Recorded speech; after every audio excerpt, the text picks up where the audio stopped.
It's 7:30. Good morning, I'm Ian Crouch with Hunter News.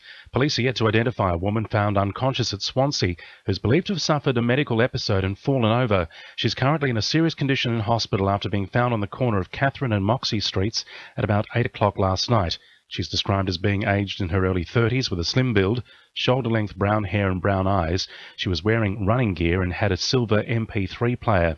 Senior Constable Angela Corbett says police want to hear from anyone who may know the woman. Inquiries indicate that the woman may have fallen over, and investigators do not believe that the incident is suspicious. Police are urging anyone with information about the woman's identity to contact Charlestown Police Station or call Crime Stoppers on 1800 333 000. Drayton's Family Wines at Colburn has been fined more than $200,000 over a fatal blast in 2008. Winemaker Trevor Drayton and welder Eddie Orgo died following an explosion at the winery, which was sparked by welding on a tank containing ethanol. The Herald reports the winery has been found guilty of breaching OH&S laws. Mr. Orgo's employer, Perfab Engineering, will be sentenced in December. The state government is being accused of trying to bribe and bully Hunter councils into amalgamating. It comes after the release of the government's Fit for the Future plan, which is offering financial incentives to councils which merge voluntarily.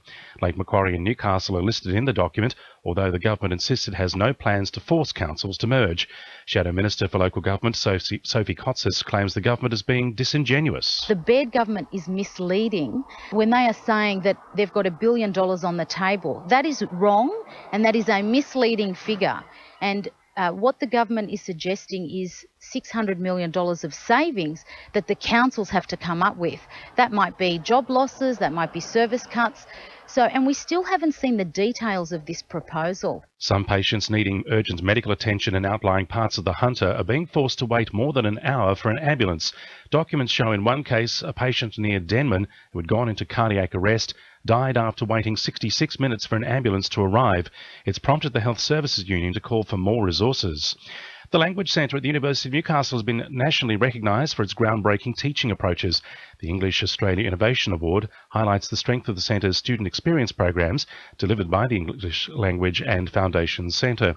Student Engagement Coordinator Robin Gentleman says the program provides many opportunities for international students to learn the English language. We work very closely with our partners on campus, iLead, the International Leadership Experience and Development Program, and that is with our university students.